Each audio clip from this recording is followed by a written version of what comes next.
अप्रैल 1912 RMS Titanic अपने जमाने का सबसे बड़ा और सबसे लग्जरियस जहाज अपने पहले सफर पे निकलता है। ये जहाज इंग्लैंड से न्यूयॉर्क की तरफ जा रहा होता है और इसके अंदर कई फेमस पर्सनैलिटीज बैठी हुई होती हैं। जहाज की कमान संभाले हुए हैं एक 62 साल के senior captain Edward John Smith. और ये जहाज भी कोई छोटा मोटा जहाज नहीं था। 270 मीटर लेंथ में और 50 मीटर से भी ज्यादा इसकी ऊंचाई थी। और उस जमाने में इस जहाज की कॉस्ट आई थी $7.5 मिलियन, जो कि आज के लगभग $400 मिलियन बनते हैं। आप अंदाजा लगा सकते हैं कि ये जहाज कितना तो लग्जरियस होगा। और जिस कंपनी ने इस जहाज को बनाया था वो कंपनी थी व्हाइट स्टार लाइन कंपनी। उस कंपनी का ये दावा था कि ये जहाज जो है कभी डूब ही नहीं सकता, ये जहाज अनसिंकेबल है। ये जहाज अपने पहले सफर पे निकलता है इंग्लैंड से न्यूयॉर्क की तरफ जा रहा होता है। इसके बीच में एक ओशन पड़ता है, अटलांटिक ओशन।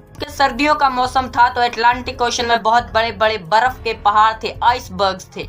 तो टाइटैनिक को वार्निंग्स मिली के सामने आइसबर्ग्स है, थोड़ा सा ध्यान से चलो और अपनी रफ्तार को स्लो कर दो। लेकिन टाइटैनिक उस वार्निंग्स के ऊपर ज्यादा ध्यान न देते हुए 40 किलोमीटर पर आवर की स्पीड से आगे बढ़ते रहे। 14 अप्रैल 1912 की रात, इस रात की खास बात ये थी कि इस रात चांद निकला ही नहीं था और हर तरफ अंधेरा ही अंधेरा था। ये जहाज अपने लक्ष्य की ओर बढ़ता जा रहा था। जहाज के ऊपर वाले हिस्से में एक क्रो नेस्ट होता है जिसे हम लुक आउट पॉइंट भी कहते हैं। वहाँ पे किसी आदमी को बिठाया जाता है ताकि वो आगे सामने देख सके कि कोई आइसबर्ग या कोई ऐसी मुसीबत तो नहीं है, ताकि जहाज को वो जल्दी से इन्फॉर्म कर सके और वो उस मुसीबत से बच जाए। उस रात उस जगह पे फ्रेडरिक फ्लीट नाम का एक बंदा बैठा हुआ था। फ्रेडरिक फ्लीट देखता है कि हमारे जहाज के आगे एक बहुत बड़ा बर्फ का पहाड़ आ रहा है, एक बहुत बड़ा आइसबर्ग आ रहा है। तो उसने 3 बार घंटी बजाई और इन्फॉर्म सबको किया कि सामने एक बहुत बड़ा आइसबर्ग आ रहा है, तो जहाज को लेफ्ट डायरेक्शन में मोड़ दो। लेकिन जो जहाज चला रहा था वो ये सुनकर पैनिक हो गया और वो हड़बड़ाहट में लेफ्ट मोड़ने की जगह पे जहाज को राइट की तरफ मोड़ दिया, जो कि उस आइसबर्ग के ज्यादा करीब जा पहुंचे। 11:40 जहाज उस आइसबर्ग से टकरा जाता है। वो आइसबर्ग भी कोई छोटा मोटा आइसबर्ग नहीं था, 1.5 मिलियन टन उसका वजन था।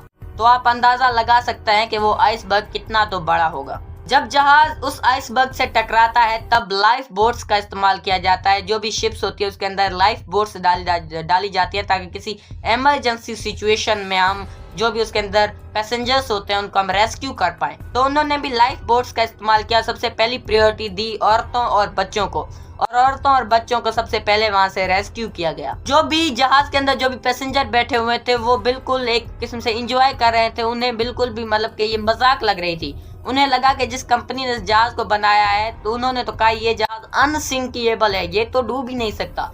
तो ये सब ऐसे ही है, जहाज कोई खास इसको थोड़ा मोटा डेंट आ गया होगा लेकिन ये जहाज बच जाएगा, डूबेगा नहीं। रात के 1 बजे जहाज का आगे वाला कंपार्टमेंट सारा का सारा पानी से भर जाता है और जहाज टिल्ट हो जाता है। सबसे बड़ी बात तो ये थी उस जहाज के अंदर टोटल 20 लाइफ बोट्स थी, जिसके अंदर मतलब 1200 लोग उसके अंदर कैपेसिटी थी कि वो 1200 लोगों को बचा सकती हैं वो लाइफ बोट्स। लेकिन जो जहाज के अंदर जो पैसेंजर्स थे वो थे 2200। तो 1200 लोग तो जैसे कैसे करके रेस्क्यू कर जाते हैं, लेकिन बाकी जो लोग बचते हैं वो सारे के सारे पानी के अंदर डूब जाते हैं। आखिरकार वक्त आता है रात के 2:20। टाइटैनिक 2 हिस्सों में टूट जाता है और जो भी लोग थे सारे के सारे डूब जाते हैं। और जिस जहाज को इतनी मेहनत से बनाया गया कि ये जहाज तो अनसिंकेबल है, ये तो डूब ही नहीं सकता, इसके अंदर सिक्योरिटी फीचर्स ही इतने हैं, वो बस एक ही रात में लुप्त हो जाता है। वो जहाज अटलांटिक ओशन की गहराइयों में समा जाता है। और अगर आपको ये वीडियो पसंद आई है तो हमारे चैनल को सब्सक्राइब कर दें, इस वीडियो को लाइक कर दें। मिलेंगे किसी एक और इंटरेस्टिंग वीडियो में, तब तक के लिए थैंक्स।